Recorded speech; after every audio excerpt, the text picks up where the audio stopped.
In the hierarchy of Lookism, there is a title reserved only for the absolute apex, the peak James Lee. He is the legend of the first generation not because he is the strongest lifter or the most brutal brawler, but because he is untouchable.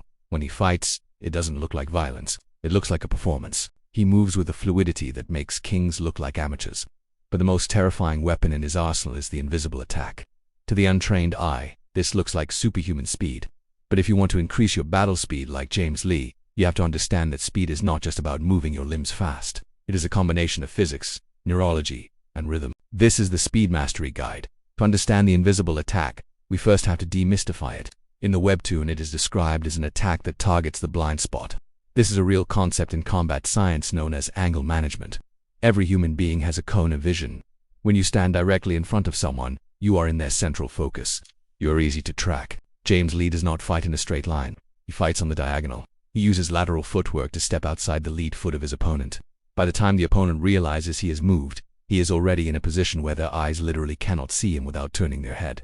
That split-second delay the time it takes for the brain to realize the target is gone and send a signal to the neck muscles to turn the window where the invisible attack lands.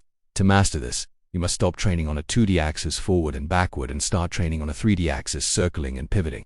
You need to become a matador. But superior positioning requires the hardware to get there. James Lee's speed is powered by elasticity. Most people train their muscles to be like hydraulic pistons, slow and heavy. James Lee trains his muscles to be like springs. This requires a specific type of training called plyometrics. You are not trying to push the floor away, you are trying to bounce off it. You need to focus on the stretch-shortening cycle of the muscle. Your training routine must include depth jumps, pogo hops, and sprinting. You are targeting the fast twitch type IIX muscle fibers. These are the fibers that fire instantaneously but fatigue quickly. James Lee fights in bursts. He is relaxed, relaxed, relaxed, and then suddenly, he explodes. This contrast is what makes him look so fast. If you are tense all the time, you are slow. You have to learn to carry your body with zero tension, like a hanging piece of silk, and only tense up at the exact millisecond of impact. This is the secret of the pinky theory, keeping the body loose until the final snap. Next, we have to look at the software, which is a blend of Capoeira and Taekwondo.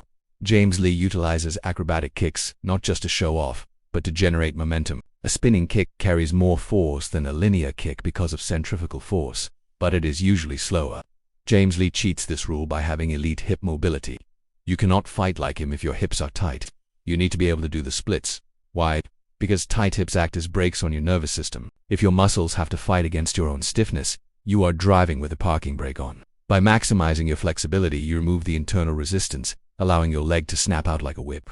You should be incorporating dynamic stretching and chambering drills. Practice lifting your knee to your chest and holding it there. From that single-chambered position, you should be able to fire a side kick, a roundhouse, or a hook kick without telegraphing which one is coming. Finally, we must discuss the rhythm of the peak.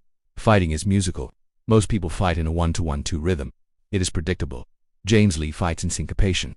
He breaks the rhythm. He attacks on the half beat. He creates a false pattern to lull the opponent to sleep and then strikes when they are inhaling. This is time mastery. To train this, you need to spar. You need to practice moving slowly to bait a reaction and then exploding through the opening. You are training your eyes to see the opponent's intent before they move. Becoming the peak is not about adding more muscle. It is about removing everything that slows you down. You remove the tension. You remove the stiffness. You remove the fear. You become a vessel of pure velocity. It takes years of plyometrics to build the legs, years of stretching to open the hips, and a lifetime of discipline to master the mind. But once you do, you stop fighting the opponent, and you start fighting time itself. And when you are fast enough, no one can touch you.